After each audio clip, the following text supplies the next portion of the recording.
मैं अहमदास पलांगे सीजी शिक्षा में आपका स्वागत करता हूं। हम देख रहे हैं कक्षा 12वीं रसायन विज्ञान का 5वां अध्याय जिसका नाम है सतह रसायन। और इसमें हम लोग बहुत सारा टॉपिक इससे पहले वाला जो क्लास है उसमें हमने क्लियर कर चुके हैं। अभी हम जो देखने वाले हैं वो है आपका भौतिक अधिशोषण और रासायनिक अधिशोषण में अंतर। ये दिया है हमारा भौतिक अधिशोषण और रासायनिक अधिशोषण में अंतर। ये बहुत ही महत्वपूर्ण है, ये पेपर में पूछता भी है ना। तो इम्पोर्टेंट है हमारा कि उसमें क्या अंतर है, ऐसा करके क्वेश्चन आता है। तो चलिए हम देखते हैं क्या क्या अंतर होता है। तो इसको आपको थोड़ा ज़्यादा ध्यान से देखना है भाई। तो यहाँ पर मैं लिख देता हूँ भौतिक अधिशोषण और उस तरफ लिख देता हूँ मैं रासायनिक अधिशोषण। तो हमारा हो गया पहला भौतिक अधिशोषण, ये हो गया भौतिक अधिशोषण। और इस तरफ मैं लिख देता हूँ रासायनिक अधिशोषण, रासायनिक अधिशोषण। तो इनमें हमको अंतर करना है। मिनिमम तो 3 लिखना है, अधिकतम कितना भी हो सकता है। तो रासायनिक अधिशोषण, अधिशोषण तो अंतर देखेंगे भाई, बहुत ही महत्वपूर्ण है ये अधिशोषण। और ये अधिशोषण में जो अंतर है वो वहाँ से लेना है जहाँ से आप लक्षण पढ़े थे, भौतिक अधिशोषण का और रासायनिक अधिशोषण का। तो वहीं से हम लोग लेते हैं। सबसे पहले हम लोग लेते हैं यहाँ पर, वो लेते हैं हम लोग जो है फर्स्ट नंबर, वो परिभाषा से लिखते हैं। तो इसमें क्या होता है भौतिक अधिशोषण में, इसमें अधिशोष्य, अधिशोष्य और अधिशोषक, अधिशोषक के मध्य दुर्बल वान डर वाल्स बने, दुर्बल वान डर वाल्स बंध, दुर्बल वान डर वाल्स बंध पाया जाता है। ये हो गया परिभाषा, ये हो गया हमारा क्या हो गया परिभाषा। दुर्बल वान डर वाल्स बंध पाया जाता है, पाया जाता है, ये पहला हो गया। जबकि इसमें आप जानते हैं कि इसमें अधिशोष्य, अधिशोष्य और अधिशोषक, अधिशोषक, अधिशोषक के मध्य प्रबल रासायनिक बंध पाया जाता है, प्रबल रासायनिक बंध पाया जाता है।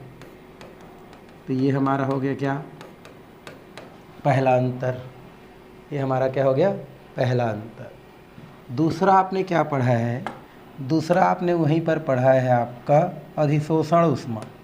कौन सा ऊष्मा भाई, अधिशोषण ऊष्मा। तो भौतिक अधिशोषण में अधिशोषण ऊष्मा का मान होता है आपका कम होता है। तो यहाँ पर लिख सकते हैं भौतिक अधिशोषण, भौतिक अधिशोषण में अधिशोषण ऊष्मा, अधिशोषण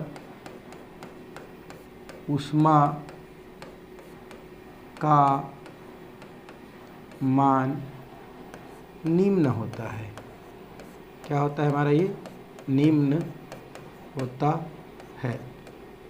तो निम्न होता है ये लगभग आपका 20 से आपका बोल सकते हैं 10 से 20 बोल सकते हैं, या 20 से 30 बोले, 20 से कितना बोल सकते हैं 30 किलो जूल। ये हमारा क्या होता है आपका पर मोल आपका होता है। अगर हम इसमें बात करें तो रासायनिक अधिशोषण, रासायनिक अधिशोषण में अधिशोषण ऊष्मा, अधिशोषण ऊष्मा का मान क्या होता है अधिक होता है, मतलब उच्च होता है। क्या होता है हमारा ये उच्च होता है।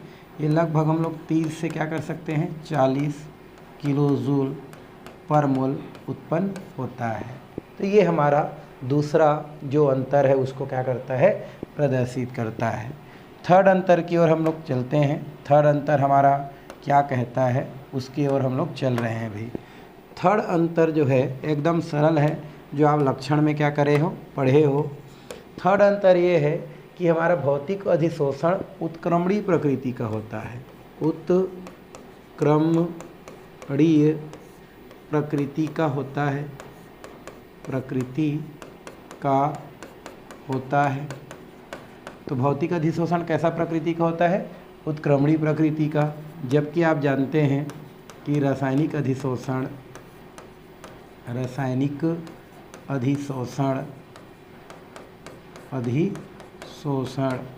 कैसा होता है भाई, अनुत्क्रमणीय प्रकृति का होता है। अनुत्क्रमणीय प्रकृति का होता है। तो ये अनुत्क्रमणीय प्रकृति का होता है। तो 3 पॉइंट हो गया। चौथा पॉइंट क्या होता है, ये भी आप क्या कर चुके हैं भाई, पढ़ चुके हैं। क्या पढ़े हैं आप लोग, तो 4th नंबर का हमारा पॉइंट है वो ये है कि भौतिक अधिशोषण में विशिष्टता का अभाव होता है। तो इसको भी आप लिख सकते हैं कि भौतिक अधिशोषण में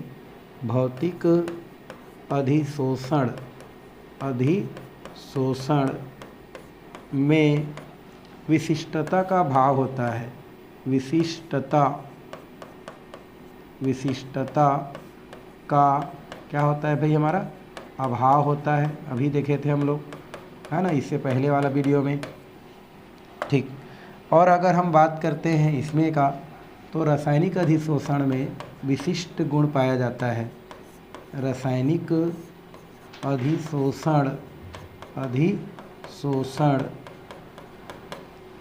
अधिशोषण का क्या होता है भाई, हमारा विशिष्ट गुण होता है। विशिष्ट गुण होता है या इसमें विशिष्टता पाई जाती है। कितना पॉइंट हो गया भाई हमारा, 4 पॉइंट। ठीक है। 5वां पॉइंट की अगर हम बात करें, 5th नंबर की अगर हम बात करते हैं, तो 5th नंबर में आप क्या कर सकते हैं, यहाँ पर लिख सकते हैं कि जो भौतिक अधिशोषण होती है वो कम ताप पर हो जाती है ना। भौतिक अधिशोषण कम ताप पर क्या हो जाती है, पूर्ण हो जाती है, या कम ताप पर प्रारंभ हो जाती है, या भौतिक अधिशोषण के लिए कम ताप की आवश्यकता होती है। तो यहाँ पर लिख सकते हैं भौतिक अधिशोषण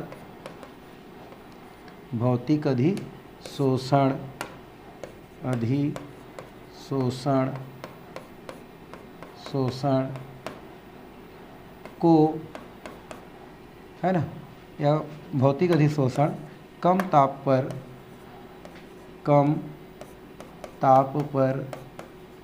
संपन्न, है ना, हो जाती है।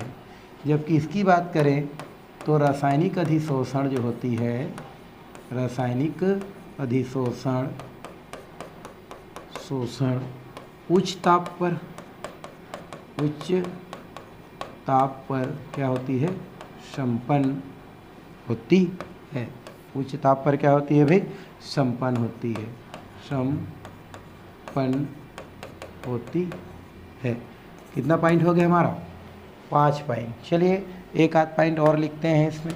क्या पॉइंट हम लोग भर सकते हैं भाई इसमें, तो यहाँ पर हम लोग कर देते हैं नेक्स्ट जो पॉइंट है 6 नंबर की दाब की बात करें तो भौतिक अधिशोषण जो होती है, कौन सा अधिशोषण, भौतिक अधिशोषण में दाब बढ़ाने पर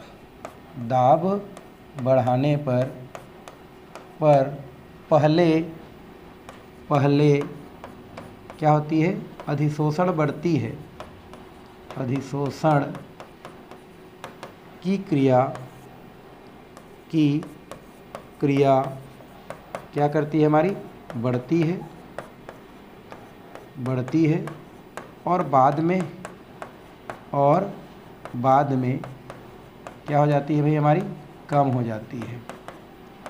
कम हो जाती है। और अगर मैं रासायनिक अधिशोषण में बात करें तो दाब का कोई विशेष प्रभाव नहीं पड़ता है।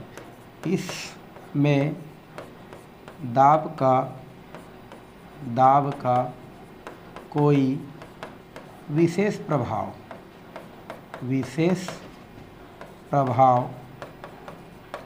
नहीं पड़ती है।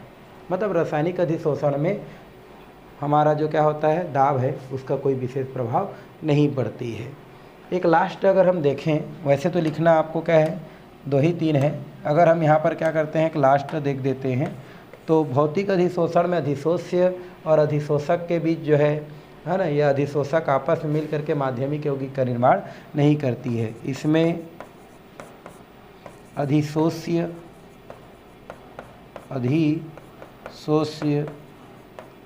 और अधिशोषक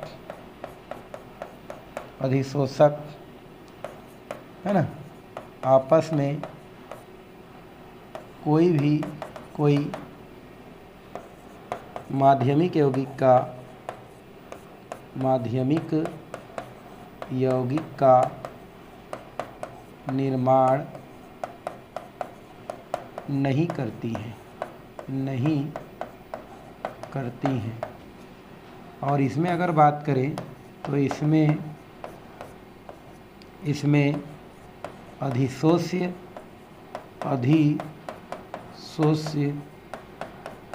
और अधिशोषक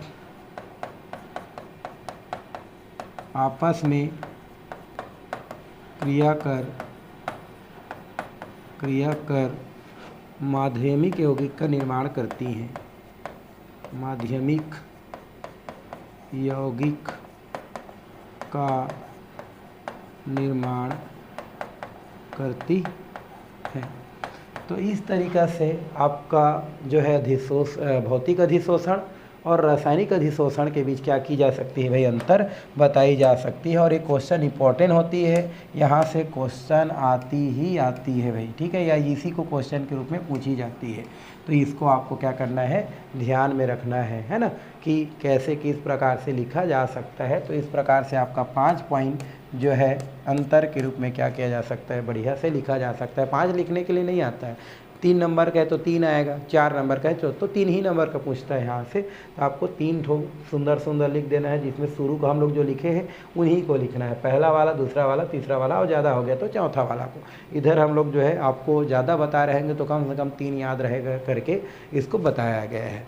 तो इसको आप विशेष ध्यान रखेंगे भाई, किसको, भौतिक और रासायनिक अधिशोषण को। चलिए अब हम आगे की ओर अपने टॉपिक की ओर चलते हैं।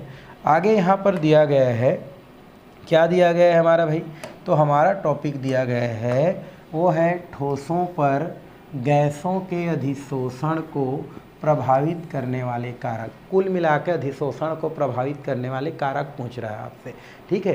ठोस की बात करें चाहे कुल मिला के भाई, जिस अधिशोषक तो क्या होता है हमारा, ठोस ही होता है ना, ये हमारा क्या है, अधिशोषक है, ये हमारा क्या है, अधिशोषक है। तो अधिशोषक क्या होता है हमारा, सॉलिड होता है, क्या होता है हमारी, सॉलिड होता है। और हमारा जो अधिशोष्य है ये हमारे क्या है, अधिशोष्य।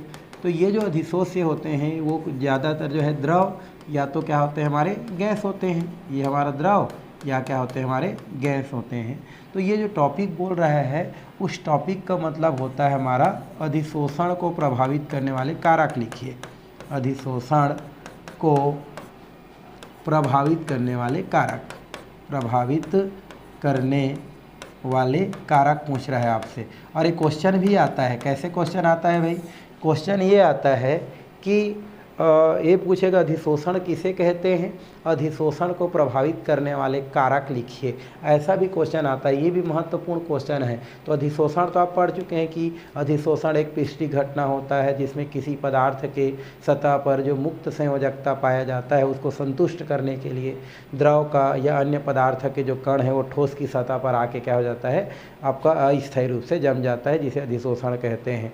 तो उस परिभाषा को लिखना है और उसके बाद जो प्रभावित करने वाले कारक जो हम आपको अभी बताने वाले हैं, उनमें से 2-4 पॉइंट को क्या करना है, आपको लिखना है। तो वही हम अभी क्या करने वाले हैं, देखने वाले हैं कि किस तरीक़ा से कौन कौन से कारक हैं जो आपके अधिशोषण को क्या कर सकते हैं, प्रभावित कर सकते हैं, उसको प्रभावित करते हैं। तो चलते हैं, अधिशोषण को प्रभावित करने वाले कारक कौन कौन से हैं।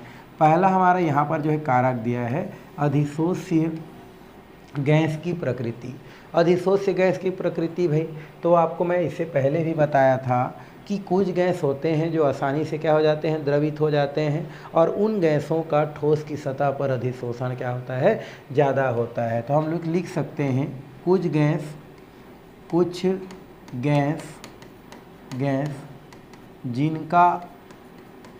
जिनका आसानी से द्रवित हो, है ना, या लिख सकते हैं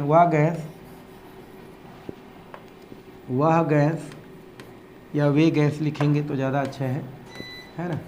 वे गैस फर्स्ट पॉइंट लिखते हैं हम लोग पहला, या इसी में हम लोग इसमें लिख सकते हैं, क्या लिख सकते हैं भाई, कि वे गैस जो आसानी से क्या हो जाते हैं भाई, द्रवित हो जाते हैं, द्रवित हो जाते हैं, उसका ठोस की सतह पर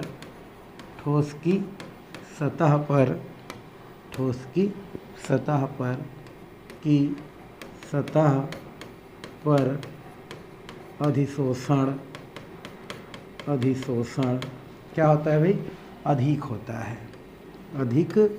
होता है। तो बोल रहा है इसमें कि वे गैस जो आसानी से क्या हो जाते हैं, हमारे द्रवित हो जाते हैं, द्रव में बदल जाते हैं, उसका ठोस की सतह पर अधिशोषण ज़्यादा होता है। जैसे अमोनिया गैस आसानी से द्रवित हो जाता है, कार्बन डाइऑक्साइड गैस आसानी से द्रवित हो जाता है, सल्फर डाइऑक्साइड गैस आसानी से द्रवित हो जाता है। तो आसानी से जो क्या हो जाते हैं, हमारे द्रवित हो जाते हैं, ऐसे जो गैस होते हैं उसका ठोस की सतह पर अधिशोषण क्या होता है, ज़्यादा होता है। मतलब हम यहाँ पर अमोनिया ज़्यादा अधिशोषित होगा, कार्बन डाइऑक्साइड ज़्यादा अधिशोषित होगा, क्योंकि जैसे ही क्या करता है वो किसी के संपर्क में आता है आसानी से द्रव में बदल जाता है, और इस कारण उसकी सतह पर अधिशोषण क्या होता है, आपका ज़्यादा होता है। और वे लिख सकते हैं कि वे गैस जो आसानी से द्रवित नहीं होता है, उसका अधिशोषण, है ना, उसका अधिशोषण कम होता है, उसका अधिशोषण कम होता है भाई। अब जो द्रव ही नहीं बना रहे हैं तो उसका अधिशोषण आपका क्या होगा, कम होगा। फॉर एग्जाम्पल की बात करें तो नाइट्रोजन गैस, हाइड्रोजन गैस, ये ऐसे गैस होते हैं जो आसानी से द्रवित नहीं होते हैं, और इस कारण से क्या होते हैं, ये सतह पर आ करके जो है उतना ज़्यादा, जितना आसानी से द्रवित होने वाला गैस अधिशोषित होते हैं, इनकी अधिशोषण क्या होती है, आपकी उतनी ही कम होती हैं। मतलब ये आसानी से जो है अधिशोषित नहीं होती हैं। कौन कौन हमारा, नाइट्रोजन हो सकता है, ऑक्सीजन हो सकता है, हाइड्रोजन हो सकता है। तो इसमें आपको यही लिखना है कि वे गैस जो आसानी से द्रवित हो जाते हैं उनका अधिशोषक की सतह पर अधिशोषण ज़्यादा होता है। जैसे उदाहरण के लिए ammonia, carbon dioxide, sulphur dioxide, इनका अधिशोषण अधिशोषक की सतह पर ज़्यादा होता है। लेकिन वे गैस जो आसानी से द्रवित नहीं होते हैं, आसानी से द्रव में परिवर्तित नहीं होते हैं, उनका अधिशोषण अधिशोषक की सतह पर क्या होता है, आपका कम होता है, कम रूप में पाया जाता है। एक क्रांतिक ताप भी होता है भाई। कौन सा ताप होता है हमारा, क्रांतिक ताप। क्रांतिक ताप क्या होता है भाई, तो वह ताप जिसके ऊपर गैस जो है द्रवित नहीं किया जा सकता। तो एक ताप होता है जिस ताप तक ही गैस क्या होता है, आपका द्रवित किया जाता है, तो वो ज़्यादा मात्रा में क्या होते हैं, अधिशोषित होते हैं। तो पहला पॉइंट में आपको इतना ही लिखना है, खाली पॉइंट लगाना है, आपका ये पॉइंट कर देना है और इतना पॉइंट को आपको उसमें लिख देना है, और कुछ करने की ज़रूरत नहीं है। तो ये हो गया पहला अधिशोषण को प्रभावित करने वाले पहला कारक। चलिए अब हम सेकेंड कारक के पास चलते हैं। सेकेंड कारक क्या दिया है भाई हमारा? सेकेंड कारक दिया है अधिशोषक ठोस की प्रकृति तथा सतह का क्षेत्रफल। मतलब कुल मिला के बोल रहा है अधिशोषक का क्षेत्रफल, अधिशोषक का क्षेत्रफल की बात कर रहा है। तो अधिशोषक का जो क्षेत्रफल है, अधिशोषक का क्षेत्रफल, तो अधिशोषक का क्षेत्रफल जितना ज़्यादा होता है अधिशोषण की प्रक्रिया उतनी ही ज़्यादा होती है भाई। तो लिख सकते हैं अधिशोषण का क्षेत्रफल जितना क्या होता है हमारा? अधिक होता है। जितना अधिक होता है उतना ज़्यादा, उतना अधिक क्या होता है हमारा? अधिशोषण होता है। उतना अधिक क्या होता है भाई हमारा? अधिशोषण होता है। तो इस प्रकार से आप क्या कर सकते हैं? बोल सकते हैं कि यदि अधिशोषक का पृष्ठीय क्षेत्रफल जितना ज़्यादा है, पृष्ठीय क्षेत्रफल जितना क्या है हमारा? ज़्यादा है, वो जितना ज़्यादा है उतना ज़्यादा क्या होता है? पृष्ठीय क्षेत्रफल ज़्यादा होने से आपका अधिशोषण ज़्यादा होता है। पृष्ठीय क्षेत्रफल का मतलब होता है, अर्थात आप यहाँ पर लिख सकते हैं, है ना, यदि है ना कि अधिशोषक जो होता है, अधिशोषक बारीक चूर्ण के रूप में हो, बारीक किसके रूप में भाई? चूर्ण के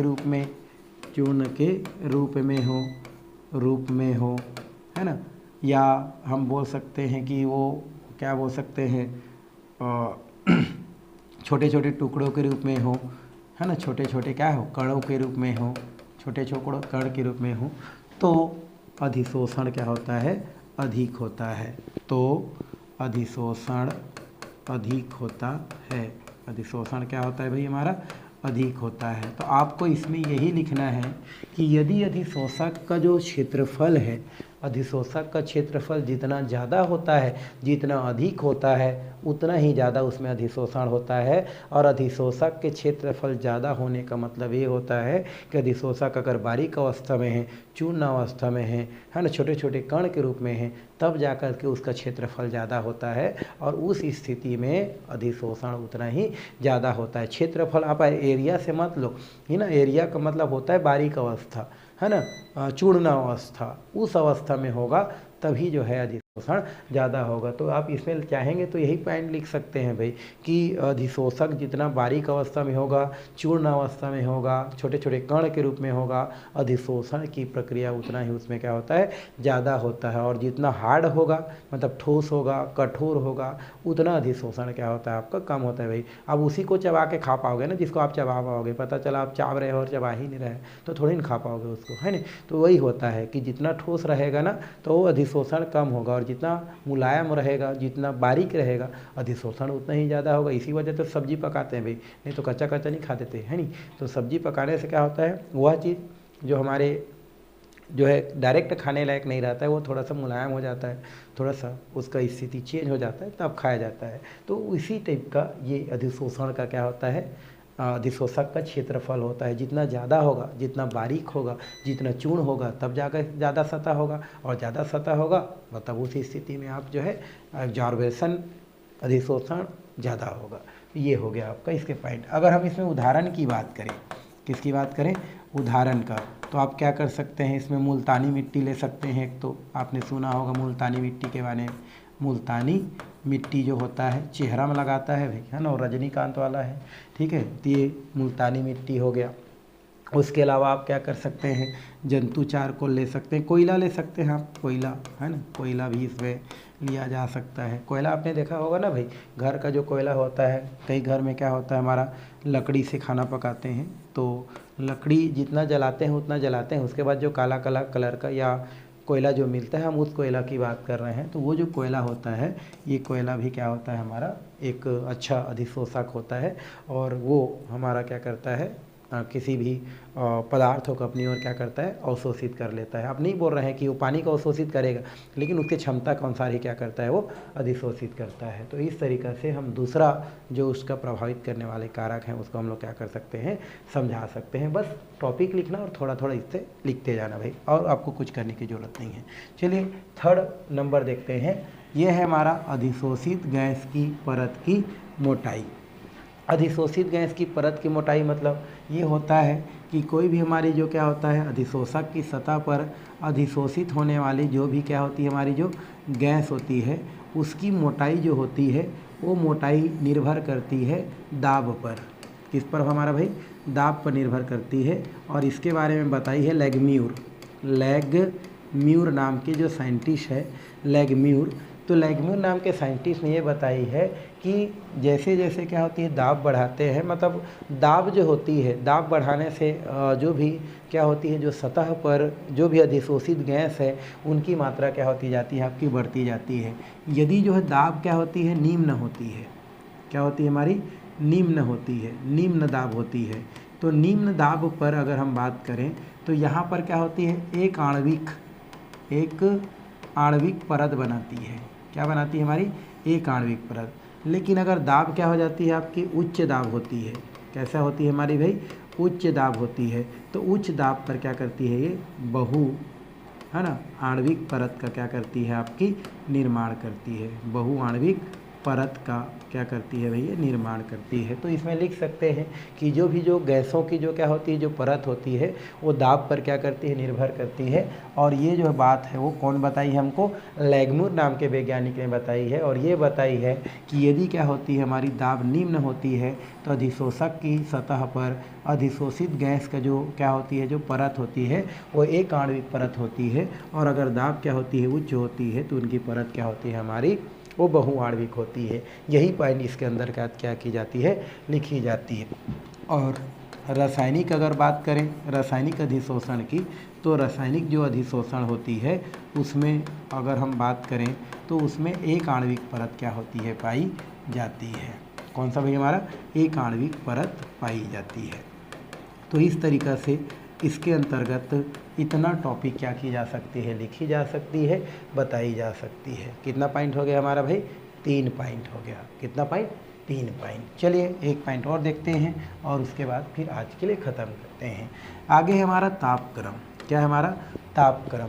तापक्रम वैसे हम देखें तो तापक्रम बढ़ाने से आपकी जो है ठोस पर गैस का जो क्या होती है, अधिशोषण होती है, वो कम होती है।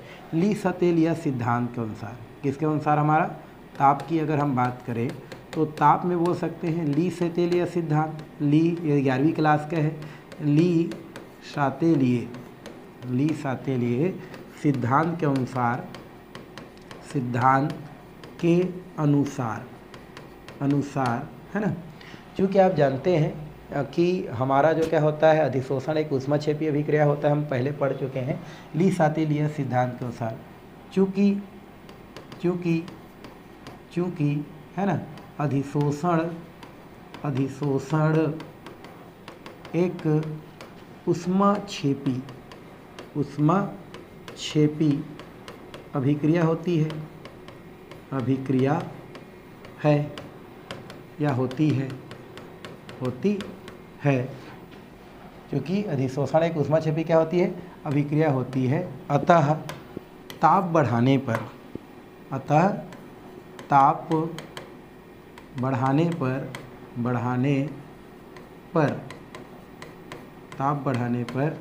अधिशोषण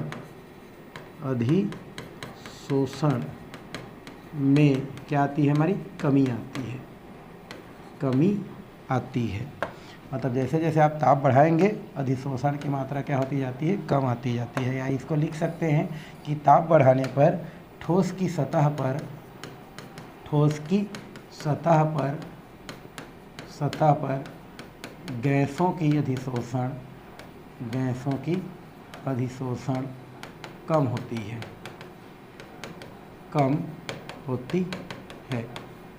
क्या होती है, कम होती है।